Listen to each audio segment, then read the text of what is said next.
इनका चैप्टर लहसा की ओर। सबसे पहले हम करेंगे इसके राइटर के बारे में। इसके राइटर हैं राहुल सांकृत्यान।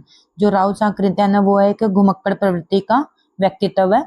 तो राहुल सांकृत्यान का जन्म 1993 में उनके नैनीहाल गांव पंधाह जिला आजमगढ़ में हुआ। उनका पैतृक गांव कैनाला था और उनका मूल नाम क्या था? केदारनाथ पांडे था। उनकी शिक्षा काशी, आगरा, लाहौर में हुई। जो मोस्ट इम्पोर्टेंट है, 1930 में उन्होंने श्रीलंका जाकर बौद्ध धर्म ग्रहण कर लिया। तब उनका नाम राहुल सांकृत्यान हो गया।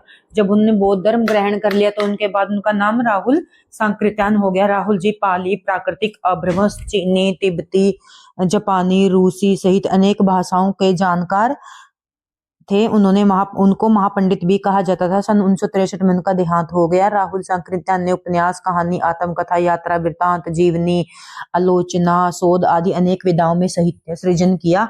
इतना ही नहीं, उन्होंने अनेक ग्रंथों का हिंदी में अनुवाद भी किया। अब जो राहुल सांकृत्यान के जो रचनाएं हैं जो उन्होंने लिखे हैं, अब ये यहाँ से स्टार्ट होते हैं। मेरी जीवन यात्रा कितने भागों में है? 6 भागों में है, क्योंकि एग्जाम में कई बार ये क्वेश्चन आ सकता है। जो मेरी जीवन यात्रा है राहुल सांकृत्यान की कितने भागों में? हमें याद रखना है 6 भागों में है।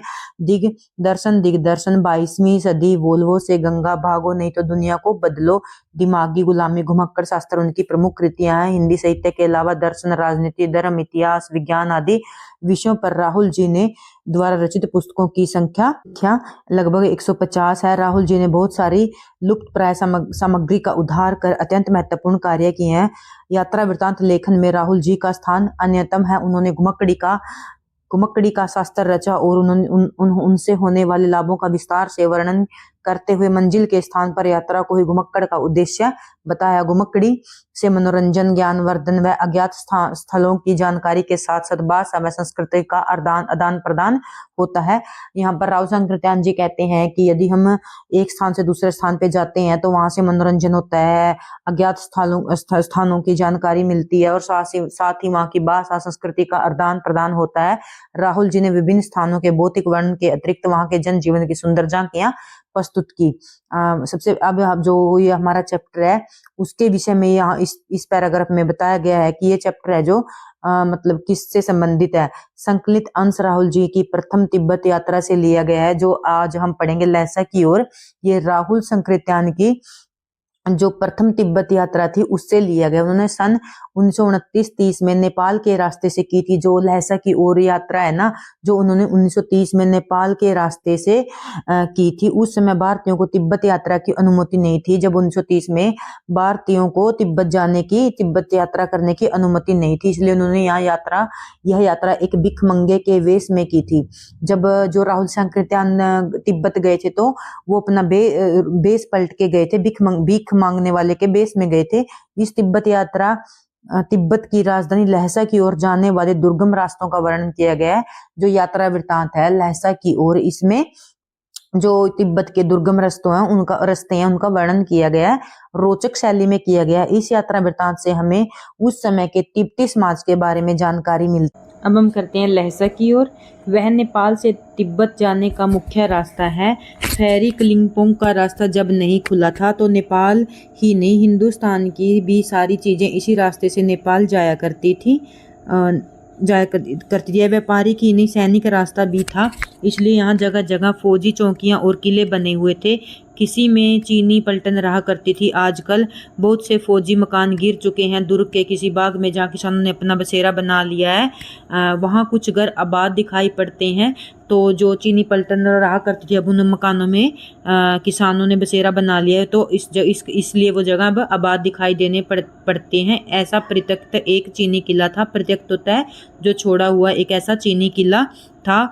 हम वहाँ चाय पीने के लिए ठहरे। तिब्बत में यात्रियों के लिए बहुत सी तकलीफें भी हैं और कुछ आराम की बातें भी। वहाँ जाति पाति छुआछूत का सवाल नहीं है और न ही औरतें पर्दा करती हैं और बहुत ही निम्न श्रेणी के भिखमंगों को चोरी के डर से घर के भीतर नहीं आने देते। नहीं तो आप बिल्कुल घर के भीतर चले जा सकते हैं, चाहे आप बिल्कुल अपरिचित हों। जो तिब्बत है वो यहाँ पर राइटर बताता है कि भी सिर्फ निम्न श्रेणी के भिखमंगों को छोड़कर कोई भी घर के अंदर जा सकता है, चाहे हम किसी को जानते हो या ना जानते हो। तब भी घर में बहू या सासू को अपनी झोली में से चाय देकर आपके लिए वहाँ वह आपके लिए चाय पका देगी। मक्खन और सोडा नमक दे दीजिए लीजिए वह चाय चोटी में कूट कर दूध वाली चाय के रंग में बना के मिट्टी के टोटीदार बर्तन में रखकर आपको देगी। यदि आप बैठक की जगह चूल्हे से दूर है, यदि आप जहाँ पर बैठे हैं जो आपका गेस्ट रूम है वो यदि चूल्हे से दूर है तो आपको डर है कि आपका सारा मक्खन चाय में नहीं पड़ेगा। यदि आपको डर है कि यदि आपका सारा मक्खन चाय में नहीं पड़ेगा तो आप खुद वहाँ पर जाकर अपनी चाय तैयार कर सकते हैं। परित्यक्त चीनी किले से जब हम चलने लगे, परित्यक्त जो छोड़ा हुआ चीनी किला है वहाँ से चलने लगे तो एक आदमी राहदारी मांगने आया। राहदारी होती है जैसे यहाँ टोल टैक्स मांगते हैं ना, तो उस समय में भी वही राहदारी मांगते होंगे। हमने वहाँ दोनों चिटें उसे दे दी। दोनों चिटें शायद हम उस दिन थोंगला के पहले के आखिरी गांव में पहुंच गए। यहाँ भी सुमिति के जान पहचान के आदमी थे। सुमिति कौन है? जो हमारे राहुल सांकृत्यान है इसके साथ यात्रा कर रहा है। ये दो व्यक्ति हैं। सुमिति एक मंगोल भिक्षुक है जिसके साथ ये राहुल सांकृत्यान अपनी यात्रा कर रही हैं। और भिखमंगे रहते भी ठहरने के लिए अच्छी जगह मिली। जो दोनों भिखमंगे बने हुए थे तो उन्हें अच्छी जगह ठहरने के लिए इसने मिल गई, क्योंकि जो सुमिति है उसको वहाँ पर जानते थे। 5 साल बाद हम इसी रास्ते लौटे थे और भिखमंगे नहीं थे, एक बद्र यात्री के वेश में घोड़ों पर सवार होकर आए थे। किंतु उस वक्त किसी ने हमें रहने के लिए अच्छी जगह नहीं दी और हम गांव के एक गरीब झोपड़े में ठहरे थे। बहुत कुछ लोगों को की उस वक्त की मनोवृत्ति पर ही निर्भर है, खासकर शाम के वक्त छंद पीकर बहुत कम होशो हवास को दुरुस्त रखते हैं। अब हमें सबसे निकट डांडा थोतला पार करना था। डांडा थोतला क्या होता है? ये एक जो तिब्बत की जगह है, ऊंची जगह, उसको बोलते हैं डांडा थोतला, ऊंची जमीन को। डांडे तिब्बत में सबसे खतरे की जगह है। 16-17 हजार फीट की ऊंचाई पर होने के कारण दोनों तरफ मीलों तक कोई गांव गिराव नहीं है। नदियों के मोड़ और पहाड़ों के कोने के कारण बहुत दूर तक आदमी को देखा नहीं जा सकता। देखो सामान्य सी बात है, इतनी ऊंची जगह पर मतलब आसपास कोई गांव नहीं होगा, तो मतलब डाकुओं के लिए यह सबसे अच्छी जगह है। तिब्बत के गांव में आकर खून हो जाए तब भी खूनी को सजा भी नहीं मिल सकती, इसलिए इस निर्जन स्थान पर मरे हुए व्यक्ति के लिए कोई परवाह नहीं करता। निर्जन होता है जहां पर कोई व्यक्ति नहीं रहता। सरकार खुफिया विभाग और पुलिस पर उतना खर्चा नहीं करती। वहां गवाह तो कोई भी नहीं मिल सकता। डकैत पहले ही आदमी को मार डालते हैं, उसके बाद देखते हैं कि कोई पैसा है कि नहीं। हथियार का कानून न रहने के कारण यहाँ लाठी की तरह लोग, जैसे वहाँ पर जो तिब्बत है वहाँ पर हथियार के लिए कोई कानून नहीं है। जैसे लोग आमतौर पर लाठी हाथ में रखते हैं, तो वहाँ पर जो ये पिस्तौल बंदूक लिए फिरते हैं। डाकू यदि न जान से न मारे तो खुद ही उसे प्राणों का खतरा रहता है। गांव में हमें मालूम हुआ कि पिछले साल थोंगला के पास खून हो गया। शायद हम खून की हम उतनी परवाह नहीं करते क्योंकि हम भिख मंगे थे। अभी हमें खून की इतनी परवाह नहीं है क्योंकि हम भिख मंगे थे। और जहाँ कहीं भी वैसी सूरत देखें, टोपी उतार, जीभ निकाल, कुची कुची दया कुची कुची करने लगते। कुची कुची का मतलब है दया दया, एक पैसा कहते, भीख मांगने लगते।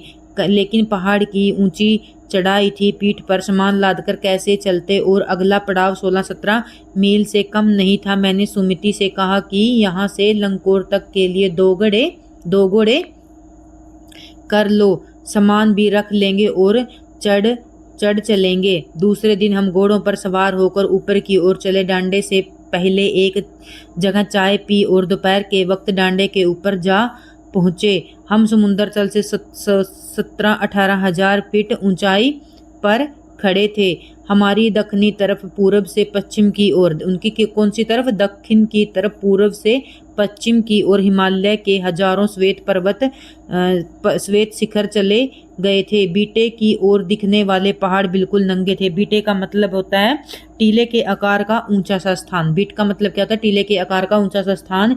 की दिखने वाले पहाड़ बिल्कुल नंगे थे, न वहाँ बर्फ की सफेदी थी। मतलब बिल्कुल जो पहाड़ थे ना उनके ऊपर कुछ नहीं था, बिल्कुल नंगे थे। ना पेड़ था, ना पौधा था, ना सफेद बर्फ थी, न किसी तरह की हरियाली थी। उत्तर की तरफ बहुत कम बर्फीली वाली चोटियां दिखाई पड़ती थी। सर्वोच्च स्थान पर डांडे का देवता का स्थान था। जो सबसे ऊंचा स्थान था वो उनके क्या था? देवता का स्थान था, जो पत्थरों के ढेर, जानवरों के सींगों, रंग बिरंगे कपड़ों की झाड़ियों से सजाया गया था। अब हमें बराबर उतराई पर चलना था।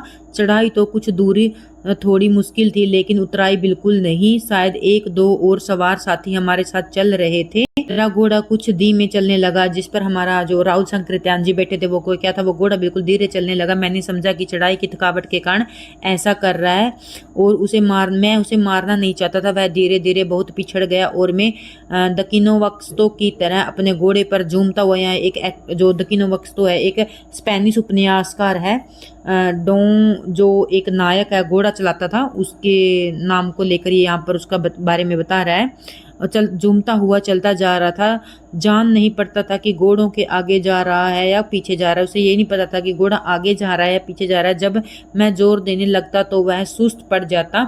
एक जगह 2 रास्ते फूट रहे थे, मैं बाएं रास्ते ले 1.5 मील चला गया। तो आपने याद रखना है यहाँ पर जो हमारा राइटर है उन्होंने कौन सा रास्ता लिया था, बायां रास्ता, 1.5 मील बायां रास्ता लिया था। लंकोर का रास्ता दाहिने हाथ वाला था। फिर लौटकर उसी को पकड़ा। 4-5 बजे के करीब में गांव से मील भर पर था। जो अब 4-5 का टाइम हो गया, करीब गांव से मील भर पर था। तो सुमिति जो उसका इंतजार करते हुए मिले। मंगोलों का मुंह वैसे ही लाल होता है, या मंगोल, क्योंकि जो सुमिति था ना वो एक मंगोल भिक्षुक था, तो इसलिए उसको बोल रहा है मंगोलों का मुंह वैसे भी लाल होता है। और अब वह पूरे गुस्से में था तो और भी लाल हो गया उसका फेस। उन्होंने कहा, मैंने 2 टोकरी कंटे फूक डाले। यहाँ पर कंटे का मतलब है गाय भैंस के गोबर से बने उपले जो ईंधन के रूप में काम आते हैं। तो तिब्बत में उसको क्या बोलते हैं, कंटले बोलते हैं। 3 बार चाय गर्म किया मैंने, वो कहता है कि मैंने 3 बार चाय गर्म किया। मैंने बहुत नरमी से जवाब दिया, लेकिन मेरा कसूर नहीं है मित्र। देख नहीं रहे हो कैसा घोड़ा मिला है मुझे, मैं तो रात तक पहुंचने की उम्मीद रखता था। खैर, सुमित को जितनी जल्दी गुस्सा आता था उतनी ही जल्दी वह ठंडा भी हो जाता था। लंकोर में वह एक अच्छी जगह पर ठहरे थे, यहाँ भी उनके अच्छे यजमान थे। पहले चाय सत्तू खाया। रात को गर्मा गर्म थुक्पा मिला। सत्तू क्या होता है, भुने हुए अन्न का आटा होता है सत्तू।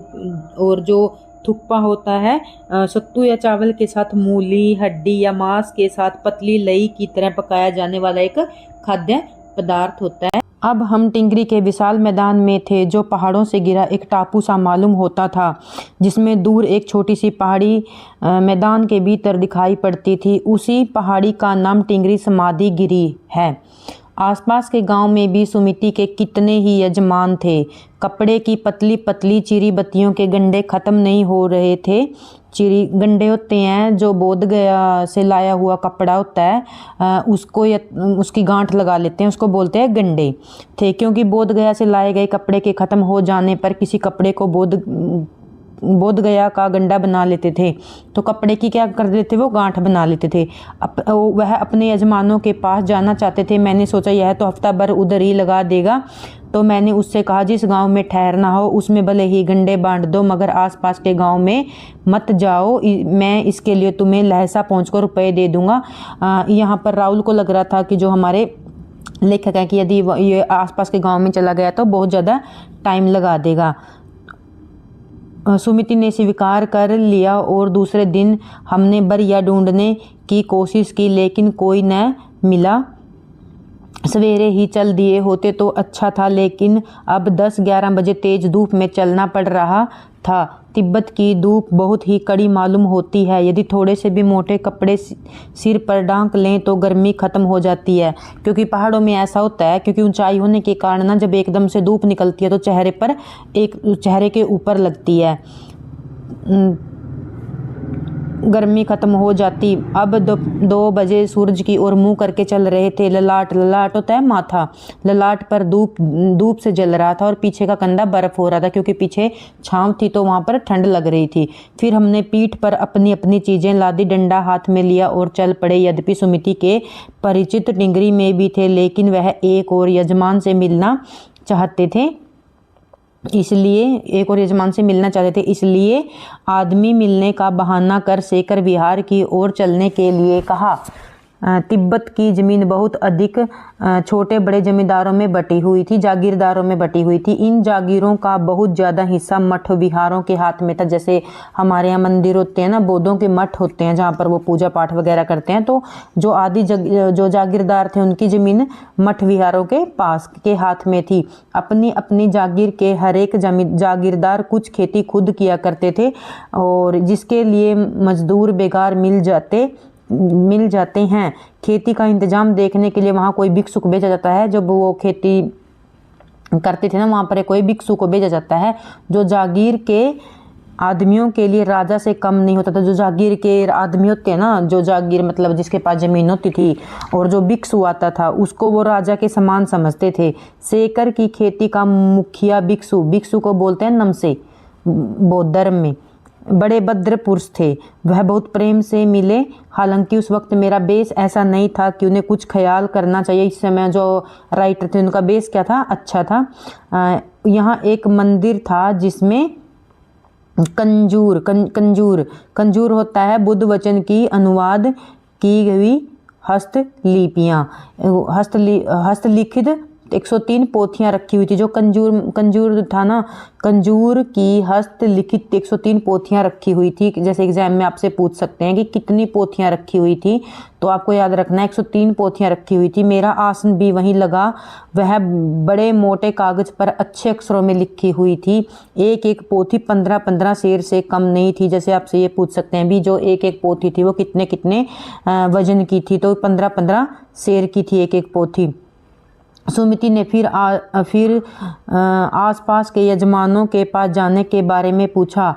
अब मैं पुस्तकों के भीतर था, क्योंकि वो अब जो वहाँ पर भिक्षुओं की पुस्तकें रखी हुई थी, हस्तलिपियाँ रखी हुई थी, अब वो उनको पढ़ रहे थे, इसलिए वो पुस्तकों के भीतर था, इसलिए मैंने उन्हें जाने के लिए कह दिया। दूसरे दिन वह गए। मैंने समझा था 2-3 दिन लगेंगे, लेकिन वह उसी दिन दोपहर को चले आए। टिंगरी गांव वहाँ से बहुत दूर नहीं था। हमने अपना सामान पीठ पर उठाया और भिक्षु नमसे से विदाई लेकर वहाँ से चल पड़े। यहाँ पर ये हमारा चैप्टर लेसन की ओर ख़त्म हो गया। जो इसके अंदर क्वेश्चन है देखो, वो आप अपने आप भी बना सकते हैं। जैसे इसमें सबसे इम्पोर्टेंट तो क्वेश्चन राइटर से आएंगे। जैसे राहुल संकृत्यान की यहाँ पर रचनाएं पूछ लेंगे, उसका जन्म पूछ लेंगे, जन्म से पहले जो जन्म पूछ लेंगे, जन्म से जैसे ये पूछ लेंगे उनका जन्म से पहले उनका नाम क्या था। पहले केदारनाथ पांडे था। श्रीलंका में बौद्ध धर्म, उन्होंने कौन सा धर्म ग्रहण किया और कहाँ जाकर किया। बौद्ध धर्म ग्रहण किया, श्रीलंका जाकर किया, और किस ईयर में किया। ऐसे ऐसे क्वेश्चन बनेंगे। KVS में जब आए थे तो चैप्टर से ऐसे ही क्वेश्चन बने हुए थे। तो ये पूछ सकते हैं कि जो राहुल संकृत्यान वो किन किन भाषाओं, कौन कौन सी भाषाओं को जानते थे। पाली, प्राकृतिक, प्रवंश, तिब्बती, चीनी, सभी भाषाओं को जानते थे। और उनका देहांत कब हुआ, ऐसे अपने याद रखना है। और मोस्ट इंपॉर्टेंट है, जो सबसे ज़्यादा अपने याद रखना है, वो है इसकी जो रचनाएं हैं। मेरी जीवन यात्रा 6 भागों में है। जो इसकी सारी रचनाएं हैं वो आपको याद होनी चाहिए। वोल्वो से गंगा भागो, नहीं तो दुनिया बदलो, 22वीं सदी, दिग्दर्शन, दिमाग गुलामी, घुमक्कड़ शास्त्र। क्योंकि अब की बार भी जो एस्टेट आया है मोस्टली राइटर की रचनाएं पूछी हैं, तो आपको ये अच्छे से करनी है। और चैप्टर में ये पूछ सकते हैं, जो मतलब ये पूछ सकते हैं जैसे वो किस बेस में गए थे। भिखमंगे के बेस, जो राहुल जी हैं वो भिखमंगे के बेस में गए, तो जैसे वो ये पूछ सकते हैं कि वो किस बेस में गए थे। भिखमंगे के बेस में गए थे, आपको ये करना है। और चैप्टर में जैसे क्वेश्चन में ना लास्ट में आपको क्या करूँगी, जब 4-5 चैप्टर कंप्लीट हो जाएंगे ना, सभी के शॉर्ट क्वेश्चन करवा दूंगी। एक बार आपको सारे अच्छे से रिवीजन भी करवा दूंगी, सारे चैप्टर के क्या क्या इंपॉर्टेंट है, आपको क्या क्या करना है, एक बार मैं अच्छे से आपको रिवीजन करा दूंगी। Thank you watching my video.